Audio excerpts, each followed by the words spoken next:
What if I have to cough? Oh, there we go. We're recording. That's all right. You can cough if you want to. You can do anything on this show. So, so yeah, welcome everybody. And that's an unusual introduction, but today I have with me a wonderful guest, Shawnee Delaney. We have got so much to talk about. We've probably spent about half an hour beforehand talking about different subjects. So I'm stuck on where to start now. So I'm going to go right back to the beginning of when you first started in the world of intelligence. And I made some notes. However, I've been traveling in a few different countries since, and I'm all over the place with where I'm at. So can you tell us, how did you get into the world of intelligence? Where did that all kick off from? Yeah. First of all, I'm jealous that you were on such a great vacation and you're still in vacation mode. I would like to be there mentally with you. So I am a very odd bird, I think. Since I was a small child, I'm a very curious person. And I remember when the Marine Corps barracks were bombed in Beirut, Lebanon by Hezbollah. And every night I used to watch the CBS Evening News with Dan Rather. And my dad would watch it. He'd read the paper at the same time, which, I don't know how you can multitask that. But I remember when the images came on and Dan Rather started talking about it, his tone changed. I remember the images kind of flashing on the screen. And there was just something that triggered in my little mind that I was just curious. Why did that happen? Why would somebody do that? And I didn't understand terrorism. I didn't know what Hezbollah was, but it just stuck. And so I really just pursued learning about that and the psychology behind that. And I don't know what age I was when I learned what espionage was, but it was still quite young. And I think when I figured it out, or someone explained it, or however it came to me, it was like the heavens opened up and angels started singing, and that was what I was meant to do. And so I just really, truly, doggedly pursued it with every fiber of my being. I had several near misses. I applied to CIA a couple times. First time I was like 19. They were like, they fell for it. I made it through the first interview. And then the guy's like, wait, kid, like, how old are you? I was like, 19, sir. He's like, call us in a few years. And then got hired, got a job offer with CIA while I was in grad school. And then they got rid of the billet budget issues, which truly devastated me. It was like my biggest failure, but yet I didn't fail. Somebody had pointed out, like, no, you actually got a job offer. That wasn't a failure. And then I just pivoted. I had learned about the Defense Intelligence Agency, which nobody has heard of. When I was in a waiting room for psychological testing at CIA, and there was another redhead named Sarah, who said, if I don't get this job, I'm going to apply with DIA, because DIA is the same thing. It's a little bit different mission, but the same training. You train down at the farm, blah, blah, blah. And I was like, okay. And I'm the kind of person that likes to have plans. I have a plan A, B, C, D, E, F, G, and then there's plans for those plans. And so when that billet got yanked for the budget issues, I was like, all right, we're going to go DIA. So we had some recruiters come to my graduate school in Monterey, California. And I had very successfully landed a job several years prior at Disneyland, another dream bucket list item. And I wanted to be a character. And I pitched the Disney recruiters. And at the time, I just kind of dropped all ego and was like, here's 10 reasons why Disneyland needs me, and made up a bunch of stuff. And they're like, great, you're hired. So it worked. So I remembered that, and basically went to the recruiters and I was like, here's 10 reasons why DIA needs me. And then made up a bunch of stuff. And they were like, great. So I kind of started to recruit the recruiters and build a relationship. And we went and got beers in a bar and chatted about life and the lifestyle. And I think I just persuaded them that I could do this really well. So went through the whole background process. I think it took like 27 years. No, maybe it's like a year and a half. And I ended up getting hired, and that's where it all began. Oh wow! There's so much to unpack from there. You've even brought me when you said about the background check taking so long. I remember doing exactly the same thing while I was going through my background checks here in the UK, and it just seemed to drag on forever. And if you wanted to, you couldn't really work, or because if you started working, then it throws a spanner in the works if you get a different job or a different employer or whatever else, because they're like, well, now we've got to go further into your checks and whatever else. And so I said, right, I won't work, I won't do anything, don't worry, I'll support myself. And I was actually delivering fast food for the time to keep myself busy, just to stop myself from doing so. I was delivering curries. So very similar, Gavin. Same. And I will say that the government, sounds like yours as well, definitely the US government, we are blowing it by taking so long hiring people when we need these very qualified, talented people that are very hard to find. Yeah. I mean, you know what we need, but the unique skills and the world knowledge or language and being able to adapt and talk to different people, et cetera, et cetera. And then we take a year, 2 years to try to offer them a job. They're gone. They're in the private sector making a bunch of money. But what I did, like you, is I always find a way to get to yes. And I knew I was going to get the job regardless. Positive visualization. So I went and I got a job. I moved to the DC area and I got a job at the Cheesecake Factory and I was a waitress and I worked double shifts every day and probably lost I lost so much weight because I was just running food constantly. But I remember when I applied to that job, knowing I was just waiting for my security clearance to come through, the manager said, wow, you seem a little overqualified. Like I just got my master's degree in counterterrorism, counterproliferation. Why do you want to work here? Are you waiting for a government job? Because we don't really want to lose, we don't hire you and then lose you. I was like, oh, no, sir. Like I just want to work with the people and, like I like customer service and, blah, blah, blah. Never had food service experience in my life. I'm proud to say first month I was server of the month. So I was there for, 2-3 months and then surprise, I gotta leave. Oh wow, yeah, you got me when you said you lost weight working at the Cheesecake Factory. I mean, that would be me if I was to get a job at the Cheesecake.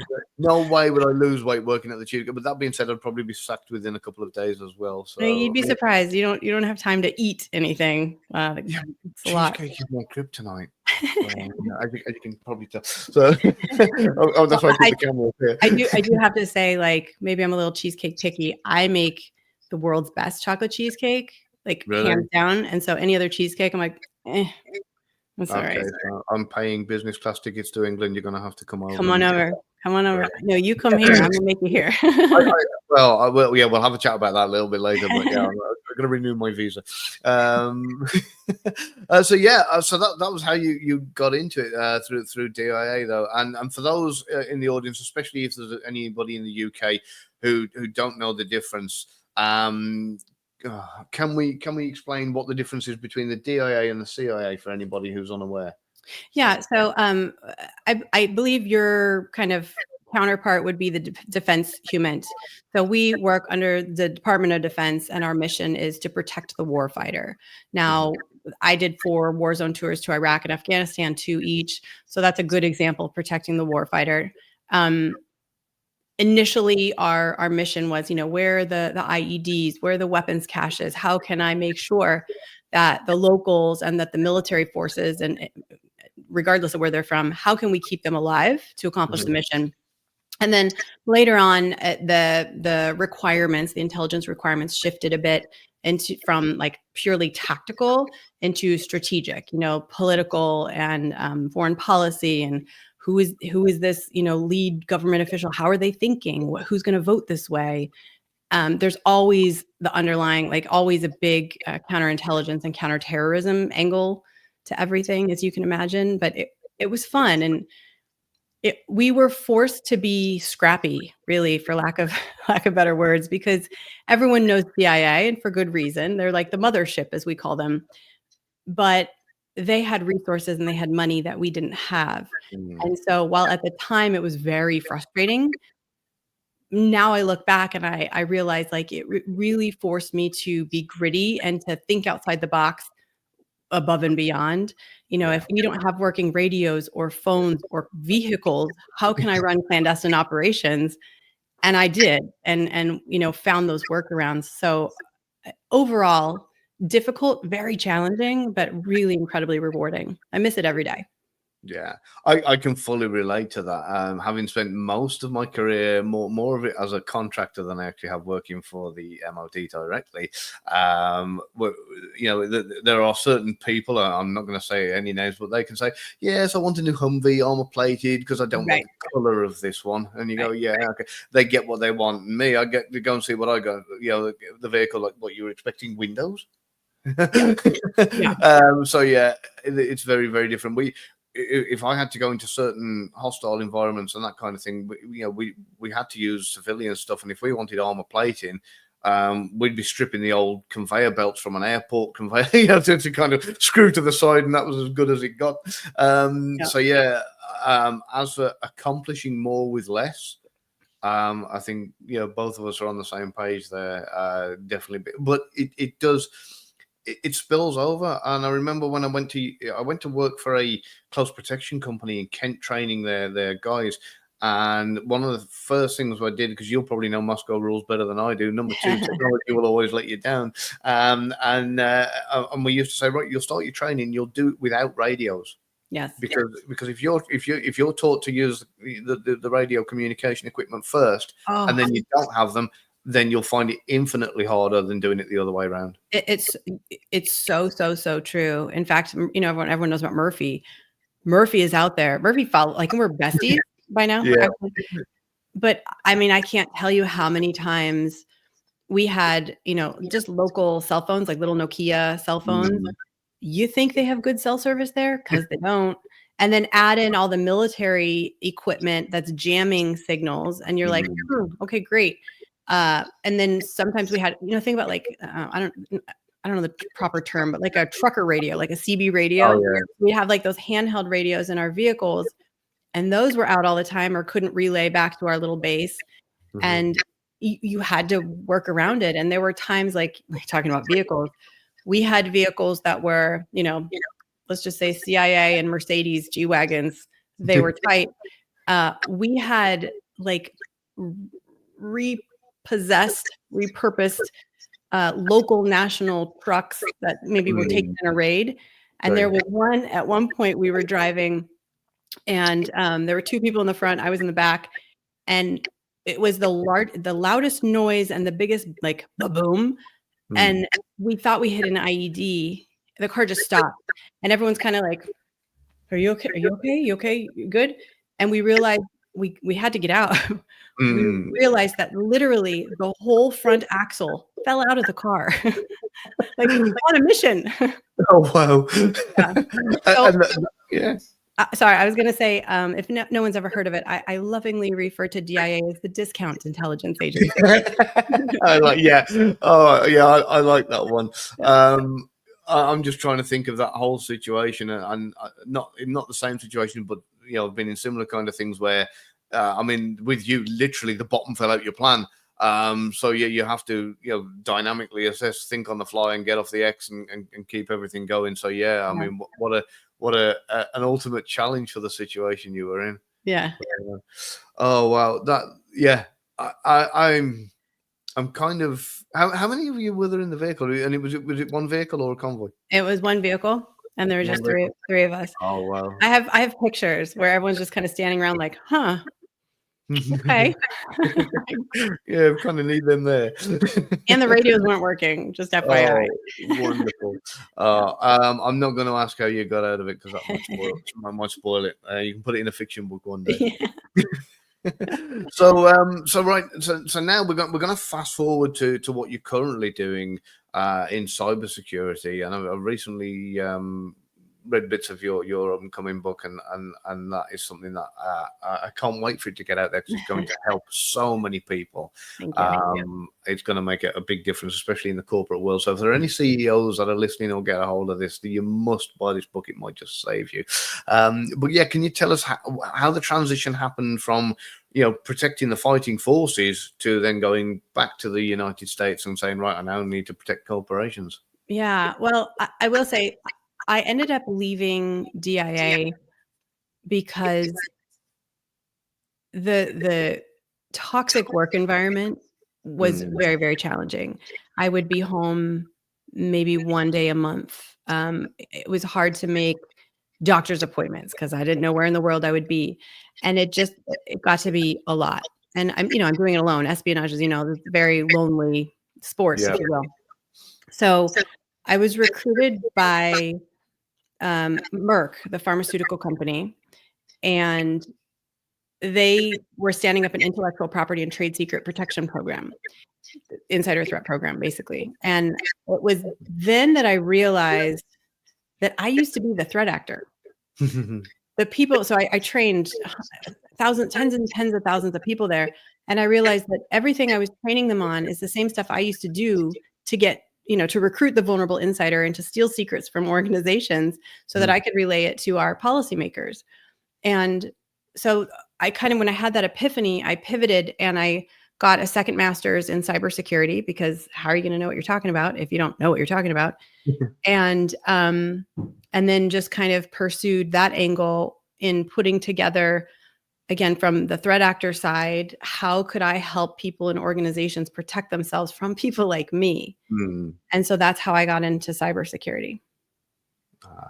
I like it, because that's something that a lot of people don't realize, really, that the majority of cybersecurity is nothing to do with codes and computers. It's the human element, and that's where people, when you say the word cybersecurity, and they get all, oh, don't speak geek to me, and freaking me out with technology, and they don't realize, like you say, that it's the people that are the weak link.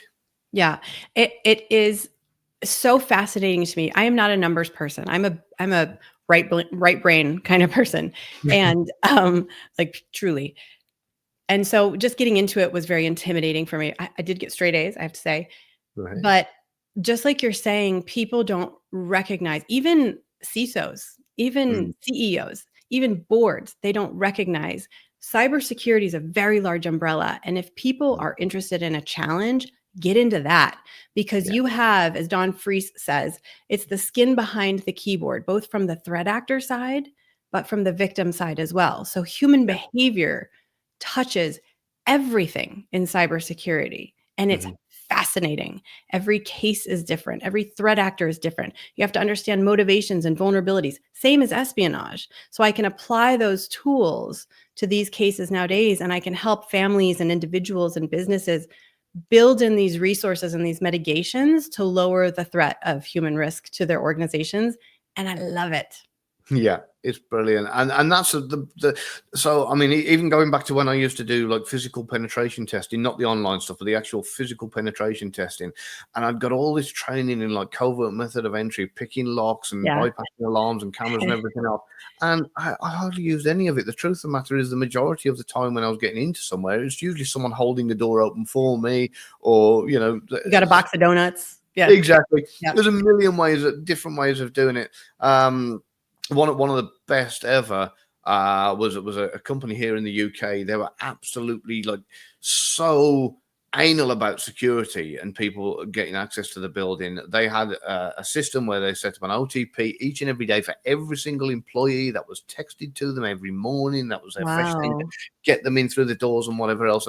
They really went overboard with the levels of security to access to the building, and they hired me to do a pen test, thinking we're almost impenetrable kind of thing, and I said, yeah, okay, no problem, I'll do it. And I went there on the morning and I made a call to HR, said I forgot my pin. They said, yeah, 1 2 3 4, get you through the Thank you.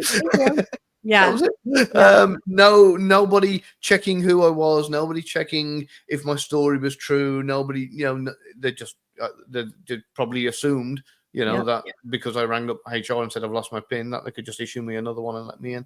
And this is a perfect example of the kind of thing that you're talking about here with cybersecurity, where people don't get the human element. I think what people don't recognize is that humans are naturally trusting. That's human nature. We are all naturally trusting. Should we be? No.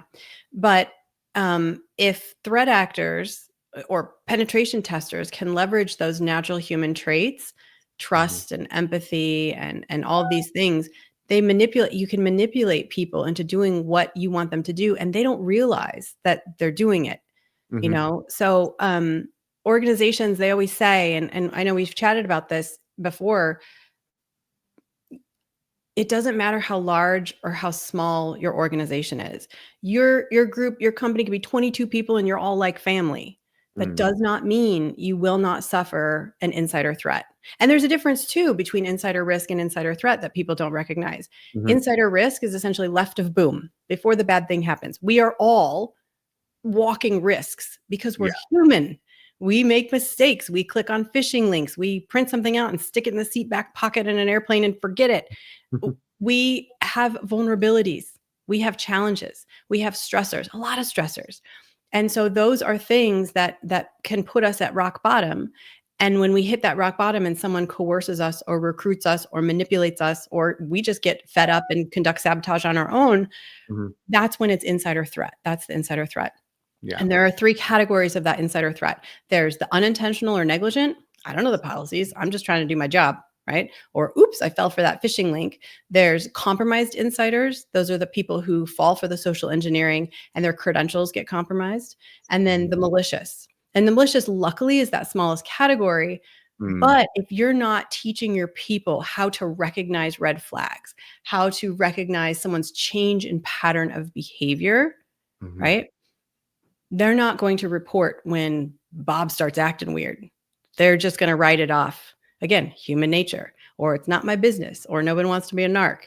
But you have to get people to understand why it's important to report. Who do you report to? Confidential reporting. I mean, there's just so many things that companies can do to protect themselves that they're not truly doing.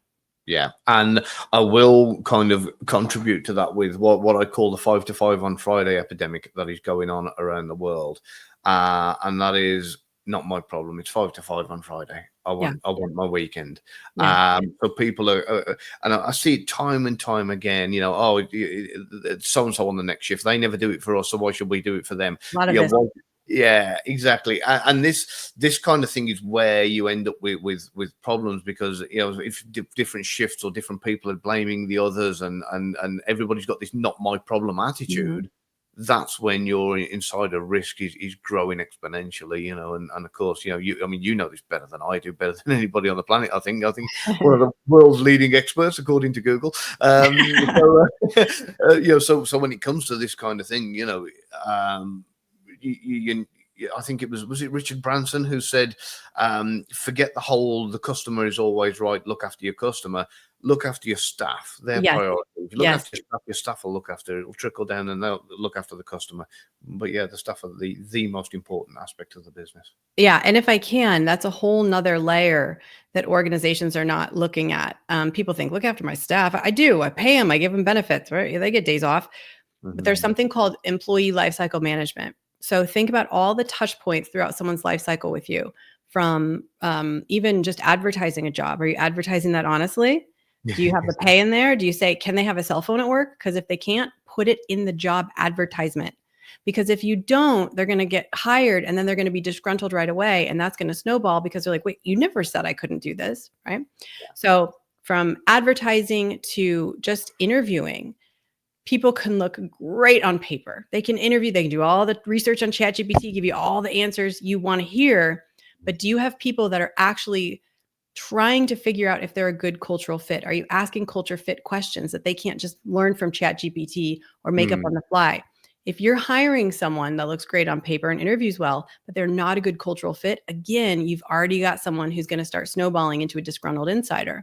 Then you've got development, you've got retention. What are you doing for those? Are you helping people develop their careers? Or are you just like, take this mandatory compliance training, it's because we told you to? Nobody wants that, right? No. And then offboarding and termination is the most critical touch point in this whole life cycle, because if you're not doing it thoughtfully, you have just created a massive problem. Someone with admin credentials, or, that's when we see a lot of sabotage and revenge motivated things happening, because HR turned off access before I could send my farewell email, or things like that. All of these things I talked about are kind of the free or cheap, low-hanging fruit that you can do, but they substantially will mitigate your human risk. Yeah.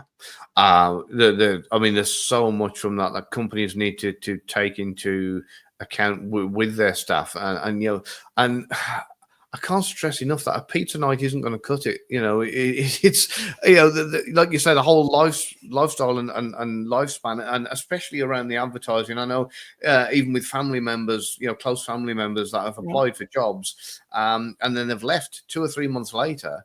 And I said, well, you weren't there very long. And they said, yeah, that's because within 3 months, the job that I applied for and the job that I was doing are two different. Yeah. And I've had it myself. You start a job and then all of a sudden, we're changing this to this, we're changing the shift hours of that, we're adding this, we're taking that away, and That's not before fair. you're doing a completely different job. If you've Yeah. got intentions of doing these things, let the potential employee know up front. Look, this is where we're at the minute, but it's going to change to this at a later Yeah. date, or could at the very, very least. Yeah, for sure. So that makes a massive. I heard once, people don't quit jobs, people quit people, and that's again something that is pretty important when it comes to kind of the cultural area that you were talking about. I have. Yeah. It's one of those. I mean, even my wife left a job once because her best friend left, and it just wasn't the same. So she that was it. She jacked it in. But yeah, and of course, it might not necessarily because someone's left. It might be because someone started and just kicks everything off to an extremely bad start in a bad way. Yeah. I mean, think about your family dynamics. So I'm a single mom. I've got 3 kids, an 8-year-old and 2 9-year-olds. And the 9-year-olds, the hormones are starting to flood in and it's miserable. But when they wake up in the morning and someone's having a hormonal day or something is happening, it affects the whole balance of that family unit that we have. And it's the same thing, like you're saying, in an organization. You bring in someone new and they're not a good culture fit. They're not a team player, or they're out for themselves, or on the disc personality profile, they're opposite of where everyone else is, and they don't know that. That's when that balance shifts and people start getting unhappy. And when nobody does anything to correct it, that's when things fall completely out of place and you lose all your good people. Because we all know it's the bad people that stay. It's the toxic people that don't quit. Those are the people that get promoted, and all the good people go find something better. I've lived it multiple times. I think everybody who's listening has lived that multiple times. I've no doubt at all. I'm sure everybody's familiar with that person that you think, oh, hang on, that mouthy Tracy cow keeps getting the promotion, and we're doing all the hard work, and she just so yeah, and so they've seen it, and I don't. I'm trying to avoid certain things in your book, certain topics in your book, because I don't want to spoil it. But there's some wonderful examples in there. Some of the things that can cause people to take the wrong path. And we were talking briefly about the fact that people are more likely to steal items than what they are cash. They'll steal a 5 cents pen, cash, and that in itself can start a journey down what some people know as the choice justification pyramid. They steal a pen and they feel justified in stealing it because they put all the hours in at work and they've brought pens to work and of course that then goes up and up and up until eventually there's bigger and more expensive items being stolen, yet possibly wouldn't touch $5 out the cash tin because of the ethical implications of the fact that they've stolen cash. So with that in mind, you got this whole kind of scenario, the ones where and I thought this was unbelievable, the guy who was using his corporate card, and it was a very small individual decision once to make a purchase on it, which was something like, say, his lunch. I mean, I can't remember all the details of years ago. It was his lunch, and nobody questioned it. It got paid. It was just a tiny thing. So what happened was it started to become a habit that his lunch was being paid for on the corporate card. But then, because nobody questioned it and it became the norm, he started then occasionally having a dinner, and then occasionally going home and having a takeaway because he'd worked over that day and didn't have time to cook and blah, blah, blah. And this had just gone onward and upward and built up, and it had gone from lunches and dinners and takeouts to building up to an entire full-blown vacation on the corporate car, and lots more other physical purchases as well. And when he was interviewed about it, and they said, look, what happened? We've totaled up everything that you've incorrectly purchased, and we're talking like well over $100,000. And and his attitude was very much, well, I deserve it. He said, I put all this work in for the company. I do overtime. Nobody thanks me for doing this or doing that and doing the other. And it's like, well, you get a wage, don't you? Yeah, that's not good enough. That reminds me, there was a case, somebody I knew, I did not know at the time, I later found out, was doing something similar with a corporate card. And this is with a government corporate card, which is worse. But they started putting, same thing, they started little and purchasing, I don't know, like a keyboard or a monitor or things for themselves for work because they deserved it. And then started buying more and more, and then, or buying extra. They had to buy 10 computers, they'd buy 12. And then, so it was hidden within the purchase order, and then would sell those extra items. And what happened when they got found out much, much later, the government or the organization never went after them. They did the investigation, but never went after them, because what they found was there was nothing in the policy that said you couldn't do that. Ooh. So lesson to everyone, please review your policies. Yeah, that's true. And you've got me thinking back now to what the final outcome was, because I know that the guy was interviewed, and I know that he, but I don't know whether there was actually any prosecution or anything else at the end of it all, or what it led to. I must chase that up. Yeah. It's crazy that I mean, there's a fella even in the British Army who, for years and years and years, there's this thing that the British Army says, if the British Army dictates you have to have it, they will either give it you, or they will pay you if you have to buy it yourself and keep claim it back. So there's certain things that they dictate you must have, but they don't provide, such as boot polish and certain other things. And if you keep your receipt, you can kind of claim it back. Well, this particular guy was putting in a hell of a lot of receipts for boot polish. I mean, he was using more boot polish than the entire platoon. We call that OCD, Gavin. Don't judge. Oh yeah. He really he must have had the shiniest boots on the parade ground. But yeah, there was a lot of claims going in. And his claims were coming to close to what his wage was coming to, and it was actually his kind of friends that ended up grassing him up, because they couldn't figure out why they were all doing the same job for the same pay kind of thing, and yet he always had 3-4 times the amount of disposable income, or appeared to have than what they had. We call that a red flag. Yes. Yeah, that's the one. So yeah, it was interesting, but yeah, it was that was how he got found out, and they went through his receipts, and they said, no, there's no way you've used this much of toothpaste and toothbrushes and new laces every other day and whatever it was that he was claiming for. So yeah, people are quite incredible. Yep, but it goes back to the whole thing that there was an entire investigation that cost so much just to do the investigation, to find out, and again, this was when they ended up putting limits on the claims. So it wasn't that long ago in the grand scheme of things when it comes to the British Army. So yeah, I mean, over there you're pretty lucky, because you've got 16 different intelligence agencies or thereabouts to choose from on my last count, I believe, and they're just the main ones. So over here for the government, the main three are like MI5, MI6, and GCHQ. So it's a little bit more awkward for anybody wanting to get into like the mainstream intelligence. What a lot of people in the UK don't realise is all the private intelligence agencies and all the other government departments. And I should imagine over there, I mean, even the likes of the NGO has probably got several different subsidiary departments and that kind of thing. So advice for people wanting to join the intelligence community. Yeah, I will say I get this question on LinkedIn 27 times a day. I don't have time to respond to them all. Yes, read about the world. Understand what's going on in the world, not just your island where you live. I mean, I'm talking about the United States here. We're a big island, and Americans tend to be, focused on the island. Learn about these regions and the nuances and the geopolitical tensions and all of this stuff. Learn about world religions, learn about culture, because if you want, especially if you want to go into human intelligence, you're working with people who are going to be very different than you, and you want to be able to relate to them. Languages, key component. And I'm not saying like something easy. Go for the hard ones. You're much more likely to get hired if you have a hard language. All of those things I think are really critical. When I was applying with CIA, I read The Economist like every time it came out. I read the newspapers every single day. I absorbed anything and everything I could. I don't remember what it's called. It's probably on my bookshelf back here somewhere, but it was like, world geopolitics for dummy kind of thing.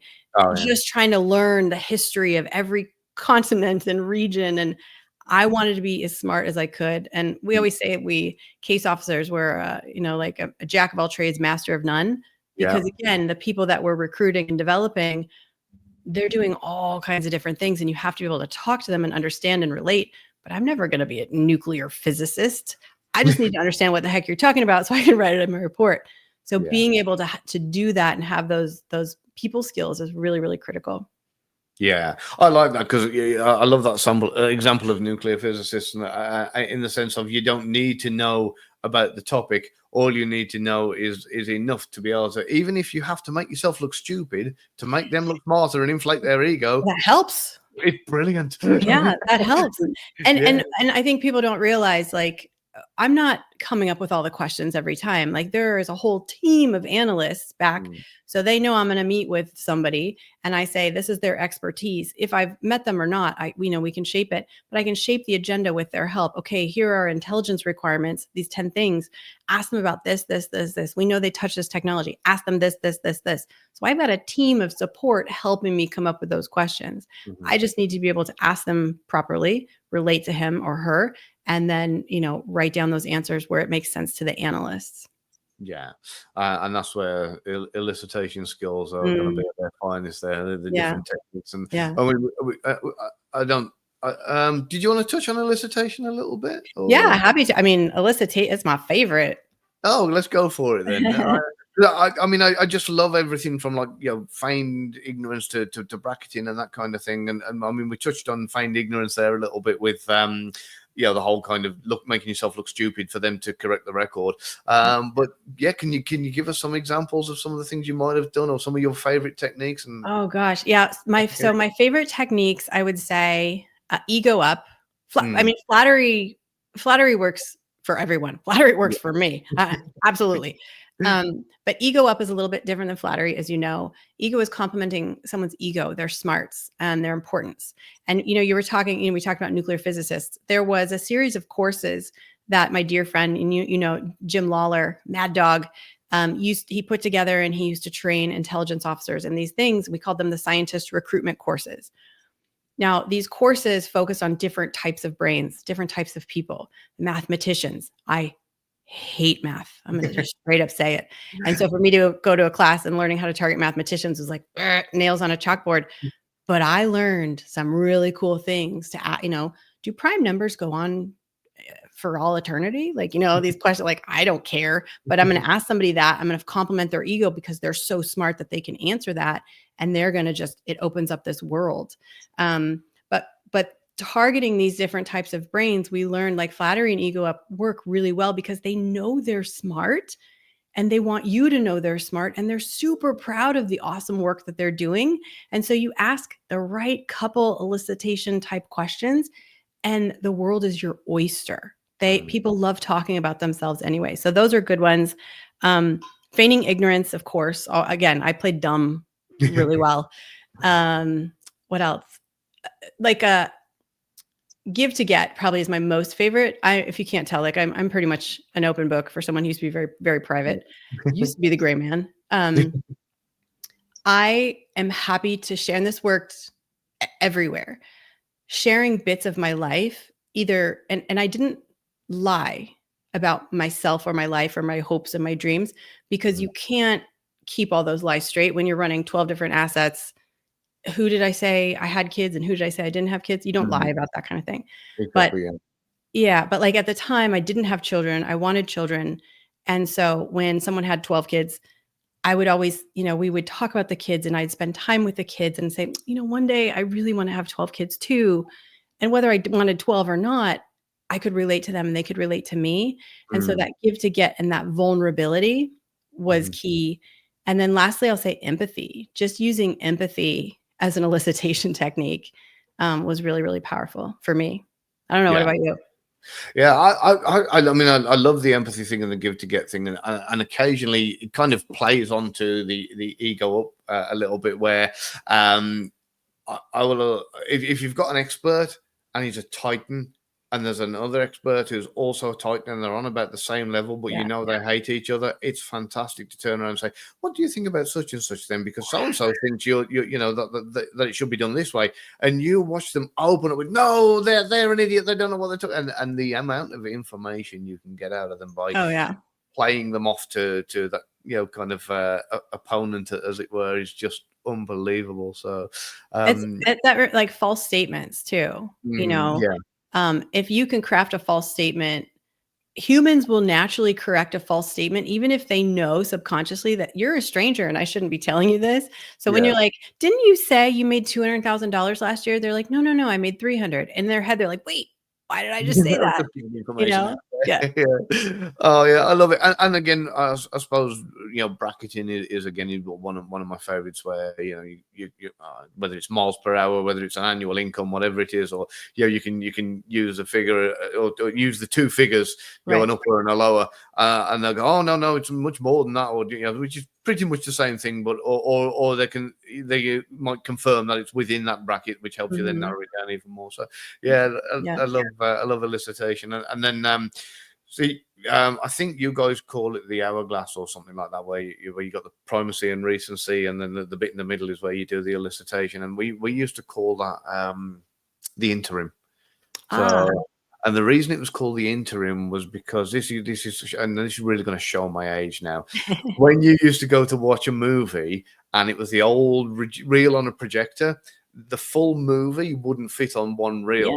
Yeah. And so they'd play the first half of the movie, and then when they were changing the reels, you could go and get a Coke or popcorn or whatever you needed to get and come back in, and then they'd have the second reel ready to go, and then they'd play the second half of the movie. And everybody, whenever you spoke to them when they come out of the movie theater, you say, "Oh, what was it like?" and they tell you all about the movie. They would remember everything. The only thing they would never remember was the interim. Interesting. And that was why we nicknamed that kind of technique of start the conversation off with things that you don't mind them remembering. Mhm. In the middle of the conversation, or the interim, where you can use your elicitation skills, and then end the conversation with something a bit more memorable. So you got the primacy and the recency effect. Those are the bits they're going to remember.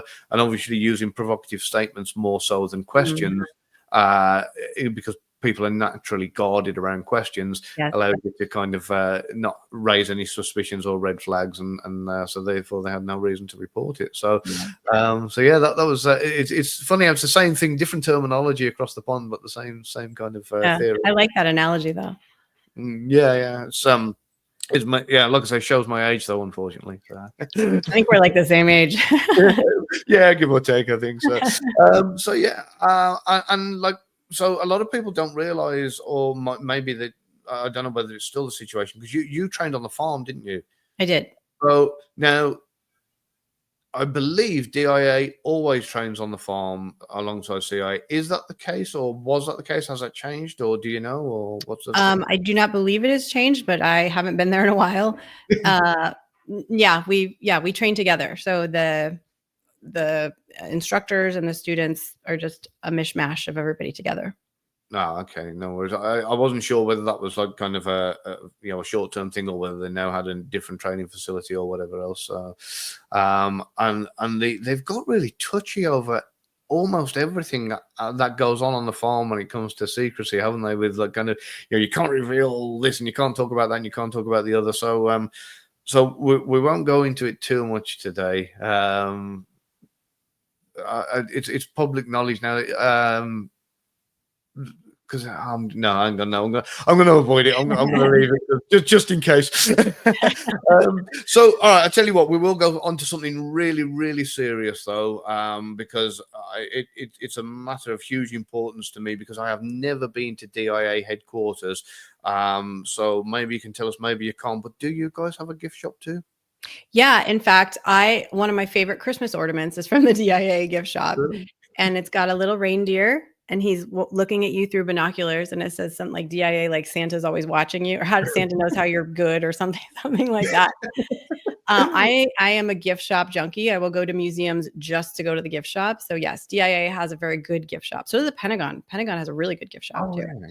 Yeah. So yeah, because I remember That's for where a I got long that time. actually. My coin stand. Oh, well, cool. The Pentagon coin is actually a Pentagon shape, isn't it? Yeah, it is. But this coin stand I got at the Oh, you got Pentagon. the coin Fair stand project. from the Pentagon. Yeah. Ah, very nice. Yeah, I remember for years the Russians believed that in the middle of Pentagon, where you got the lawn, there's like a I won't say what it is just yet because I don't want to spoil the surprise. But the Russians believed that was a lift shaft down going like way underground to a nuclear bunker where there was like all the real happenings of the Pentagon. And it wasn't till a long time later that they actually found out it was a canteen. Which is critical in a military the most important part. So yeah, talking of museums and gift shops, are you happy to share your little story about a particular visit to a museum where Hezbollah were Oh yeah. operating? Yeah, that was the scariest gift shop I've ever been to. Sorry, if I laugh, I'm gonna start coughing. I have bronchitis really bad. So yeah, my master's thesis, my master's thesis was on Hezbollah and basically whether they would attack the U.S. homeland. And again, I'm one of those people, like, you can't be called an expert if you don't know what you're talking about. So I went and I moved to the Middle East to study Arabic, and I lived in Egypt, and I knew I would be applying, for these case officer roles. So I thought, okay, I'm going to travel to all these countries that they're not going to let me travel to when I get my clearance. So I, went full in.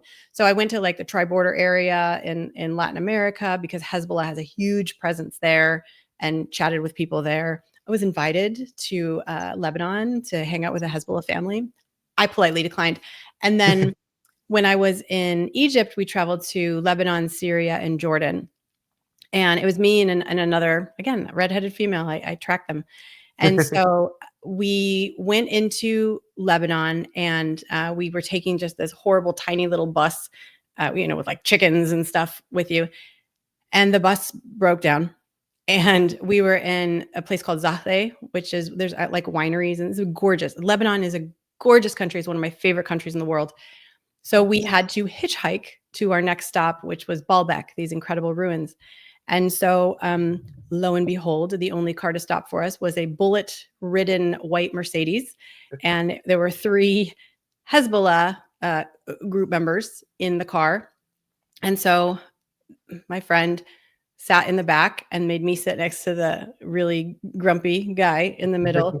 And so they drove us to our hostel that we were staying at, and we unpacked, and we were looking out the window, and there's Baalbek. And we walk up, and if anyone, like, Google pictures, because it's gorgeous, but you've got these massive walls and these massive ruins, and built out of the wall was like a makeshift museum. And we're like, well, let's start there.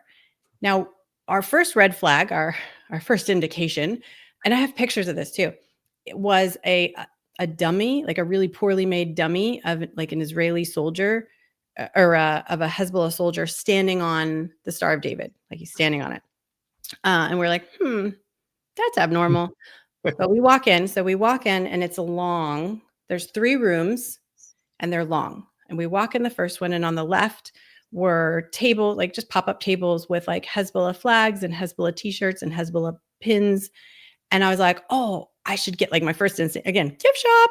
I was like, I should get this for, my advisor, because this is my master's thesis. Like, that's cool. And then I went, ooh, I'm going to fail my polygraph because I'm aiding and abetting terrorism if I'm buying that stuff. So I did not buy anything.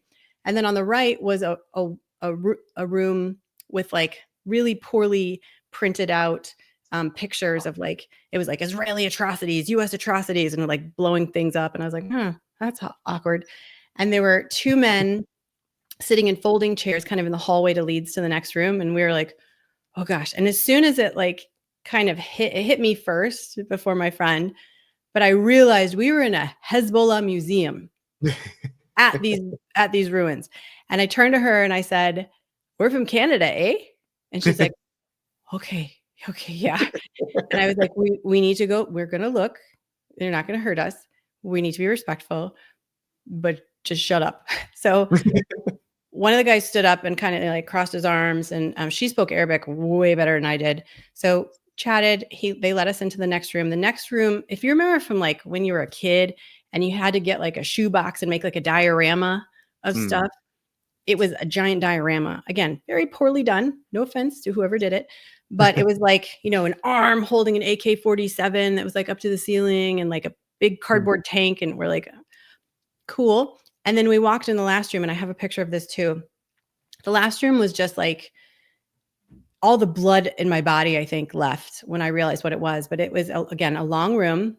The back of the wall was the actual ruins that we were trying to see. And the room was surrounded by these glass cases. There were probably about like waist high. And on each glass case were 3 shelves. So there's 3 shelves in each one. And at the end of the room on this side, there was a big TV, and Hassan Nasrallah was blah, blah, blah, blah, blah, blah, blah.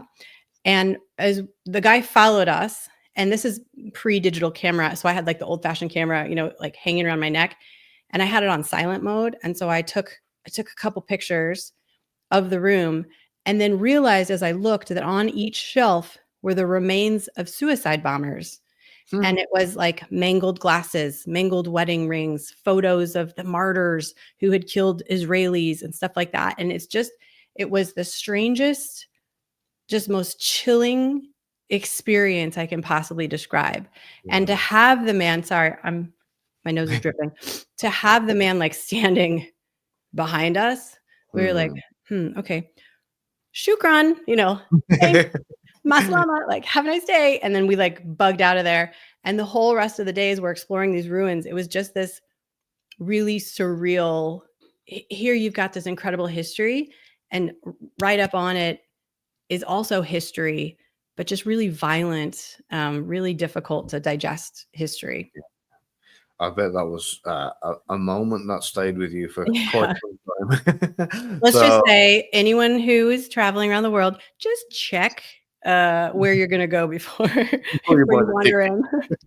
I am probably one of the world's worst for it. So, I mean, thank you for sharing that with us. And more importantly, I haven't mentioned it up until now, but I wanted to thank you because I know that you're not feeling well at all, and you've made a massive effort to be here to share this with everybody today, and I really do appreciate that. And I loved it. There's so much that I'm probably going to have to share with you off screen at some point when this isn't going out publicly.